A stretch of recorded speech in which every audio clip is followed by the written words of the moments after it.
प्रिया Singh voice channel में आपका स्वागत है। आज की हमारी कहानी है पुनर्विवाह एक समझौता। एक माँ की दर्द भरी कहानी। टाइम निकालकर जरूर सुने। आज दिन भर दीपिका के मन में उथल पुथल मची रही।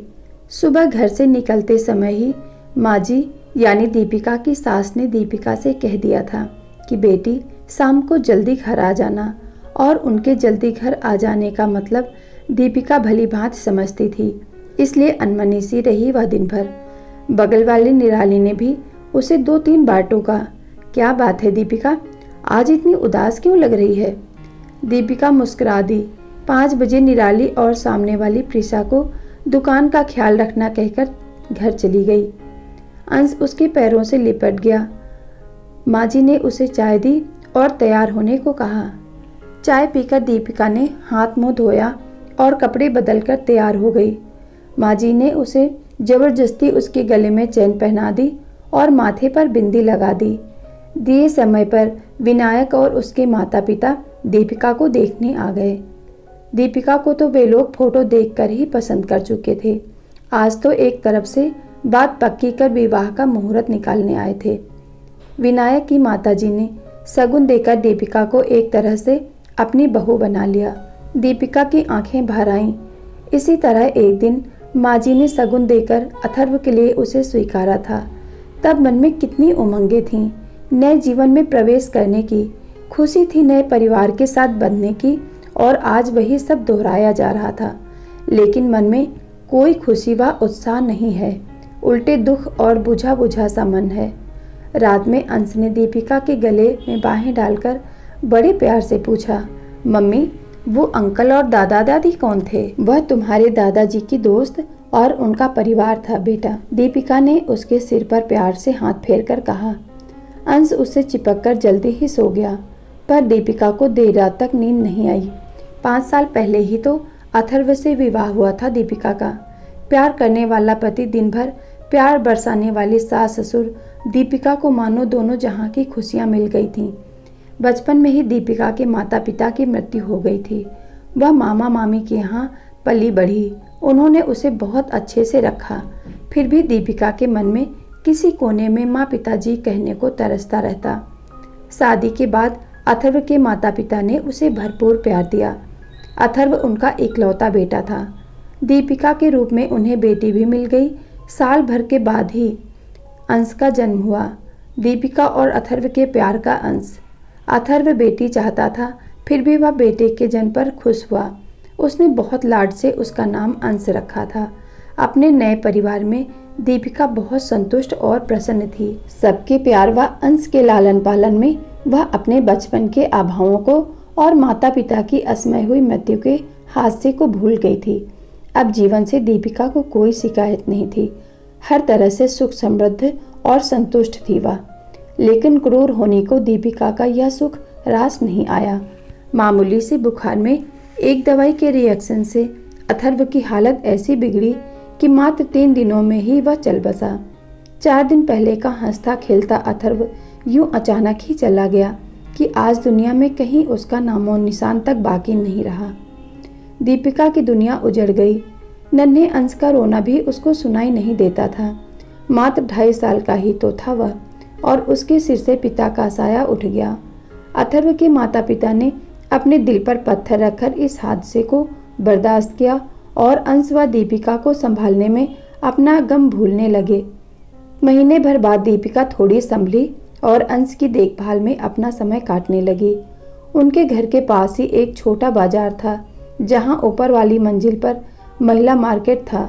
वहां बहुत सारी गृहिणियां अपना व्यवसाय चलाती थीं। कोई पार्लर, तो कोई बुटीक, तो कोई सिलाई पेंटिंग की क्लास। घरेलू काम से निवृत्त होकर औरतें अपनी दुकानों पर आ जाती। सब सहेलियां बैठी रहती, आपस में दुख सुख भी बांट लेती और कुछ रचनात्मक काम भी हो जाता। दीपिका के ससुर जी ने भी उसे वहां एक दुकान दिलवा दी। दीपिका नियम से अंश को स्कूल भेजकर दुकान पर आ जाती।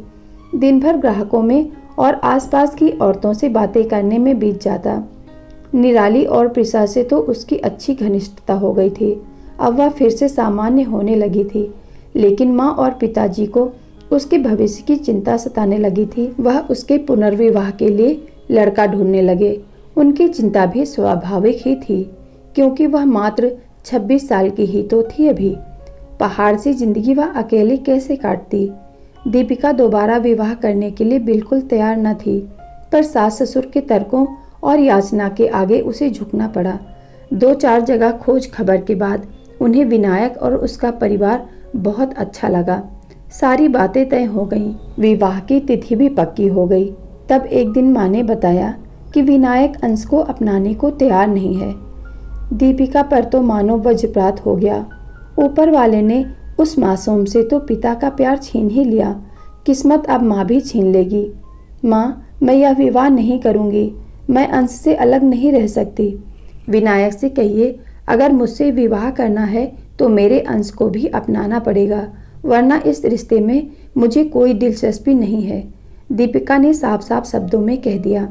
ऐसा मत बोल बेटी, हम है ना अंश के साथ। सब जगह तुम्हारे विवाह की खबर हो चुकी है और मुझे विश्वास है कि तुम अपने अच्छे व्यवहार से विनायक का मन जीत लोगी, तो एक दिन वह अंश को अवश्य अपना लेगा। तब अंश को माता पिता दोनों मिल जाएंगे। माँ ने दीपिका को समझाया। बेबस दीपिका माँ के तर्कों के आगे हार गई और उनके गले लगकर रो दी। अंश के बारे में सोचकर उसका कलेजा मुंह को आने लगा। 15 दिन बाद ही उसकी शादी समारोह में दीपिका और विनायक का विवाह हो गया। कुछ दिन विनायक के माता पिता दोनों के साथ रहे, फिर वापस दिल्ली चले गए। दीपिका ने घर के परिवेश और नए रिश्ते में अपने आप को ढालने का प्रयत्न करने लगी। विनायक बहुत समझदार, प्यार करने वाला और ध्यान रखने वाला जीवन साथी था। दीपिका बहुत खुश थी। बस यही बात रह रहकर उसे कचोटती रहती थी कि काश विनायक उसकी ममता की तड़प को भी समझ पाता और अंश को भी अपना लेता। वैसे दीपिका को इस बात की तसल्ली थी कि विनायक इसी शहर में रहता था। उसके ऑफिस जाते ही घर के काम करके वह अपनी दुकान पर चली जाती। स्कूल से अंश को भी पिताजी दीपिका के पास छोड़ जाते। दोपहर भर दीपिका अंश के साथ समय बिता लेती, उसे प्यार कर लेती, लेकिन शाम को जब घर आने लगती तब अंश रुआसा होकर उसका पल्लू पकड़ लेता। तब दीपिका का कलेजा तार तार हो जाता। बड़ी मुश्किल से वह भरी आंखों से फिर मिलने का वादा कर उससे विदा लेती। रात भर अंश का रोता चेहरा उसके सामने घूमता रहता और वह सो नहीं पाती। कुछ महीने इसी तरह बीत गए। एक दिन दीपिका को पता चला कि वह माँ बनने वाली है। विनायक की खुशी का ठिकाना न रहा। वह दीपिका का हर तरह से ख्याल रखता और कुछ महीने बीतने पर दीपिका का दुकान पर जाना बंद हो गया और अंश से मिलने का जरिया भी। कभी कभी माँ पिताजी अंश को दीपिका के घर ले आते, पर रोज रोज तो यह संभव न था। उसका हृदय विकल रहता। नियत समय पर दीपिका ने एक बेटे को जन्म दिया। इस समय विनायक के माता पिता उसके पास आ गए। जब नन्हा 3 महीने का हो गया तो वे लोग वापस चले गए। अब दीपिका दिन भर नन्ही की देखभाल में लगी रहती। नन्ही की देखभाल के दौरान उसे हर पल अंश का लालन पालन याद आता और वह तड़प उठती। वह दोपहर में अक्सर नन्हे को सीने से लगाकर अंश की याद में रोती रहती। उसके मन में अंश के बचपन की स्मृतियां सजीव हो जाती। वह उसकी मासूमियत भरी बातें सुनने को तरस जाती। जीवन साथी मिलने और दोबारा माँ बनने के बावजूद वह अधूरी थी। विनायक ऑफिस से आकर घंटों नन्हे के साथ खेलता रहता। रात में भी उठकर उसे संभालता, उसे घुमाने ले जाता। नन्हा अब 5 महीने का हो गया था। उसकी किलकारी से घर गूंजता रहता। नन्हे को वैक्सीन लगवाने के बाद दीपिका घर आई तो उसे बुखार हो गया। वह सारा दिन रोता रहा और चिड़चिड़ाता रहा। दीपिका उसे संभालते संभालते बहुत थक गई थी। विनायक, अगर आप इजाज़त दें तो मैं कुछ दिनों के लिए माँ के यहाँ हो आऊँ।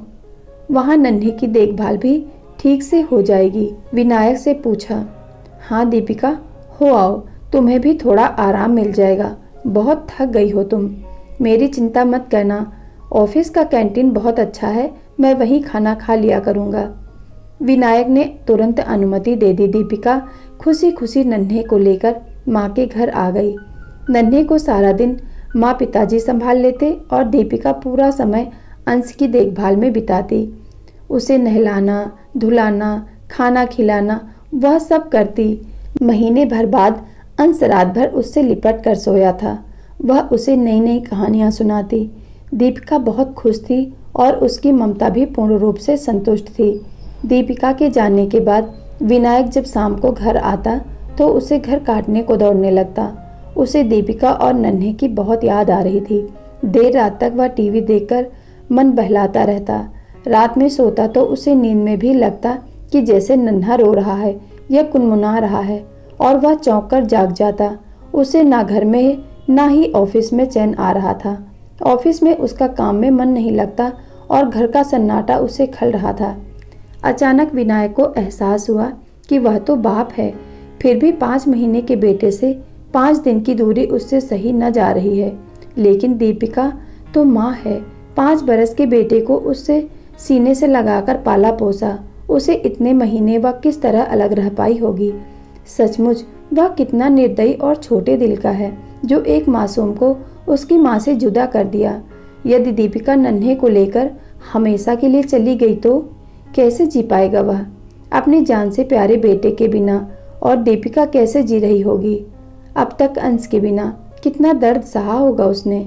उसके दिमाग में आया कि अगर वह दीपिका को अपना मान सकता है तो उससे उत्पन्न अंश को अपना क्यों नहीं मान सकता। कैसे हुआ इतना छोटा, मैं इतना स्वार्थी कैसे हो गया। उसे पश्चाताप होने लगा। अगले ही दिन विनायक दीपिका के घर जा पहुंचा।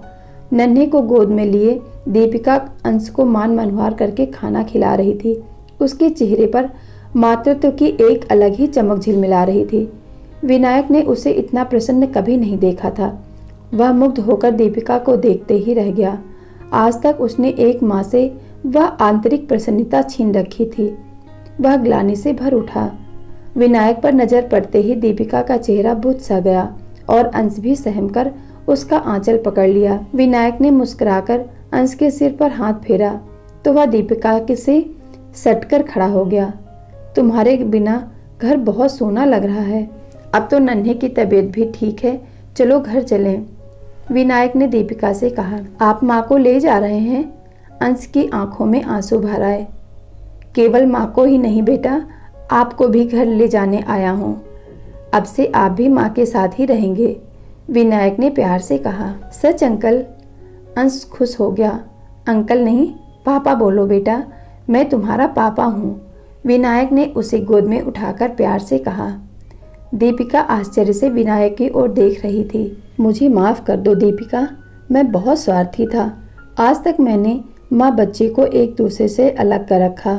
मैं तुम्हारा अपराधी हूँ। नन्हे से अलग होकर मुझे अपने बच्चों से दूर रहने के दर्द का एहसास हुआ। मैं अपने दोनों बेटों को घर ले जाना चाहता हूँ। नन्हे के बिना मैं कई रात नहीं रह सका। तुम अंश के बिना साल भर तक कैसे रह पाई होगी। बस अब तुम्हें और तकलीफ नहीं दूंगा। विनायक के स्वर में क्षमा याचना थी। दीपिका इस अप्रत्याशित खुशी को पाकर रो पड़ी। मैंने कहा था ना बेटी, एक दिन सब ठीक हो जाएगा, माँ और पिताजी कमरे में आते हुए बोले। अंश विनायक के गले लिपट गया। नन्हे को सीने से लगाए दीपिका यह दृश्य देखकर भाव विभोर हो गई। आज उसे लग रहा था उसका परिवार पूरा हो गया। प्लीज़ वीडियो को लाइक करें, शेयर करें और ऐसे ही शिक्षाप्रद कहानियों के लिए प्रिया सिंह वॉइस चैनल को सब्सक्राइब करना ना भूलें। बेल आइकन दबाएं जिससे हमारा आने वाला नया वीडियो आप तक पहुंच सके। मिलते हैं एक नई कहानी के साथ। धन्यवाद।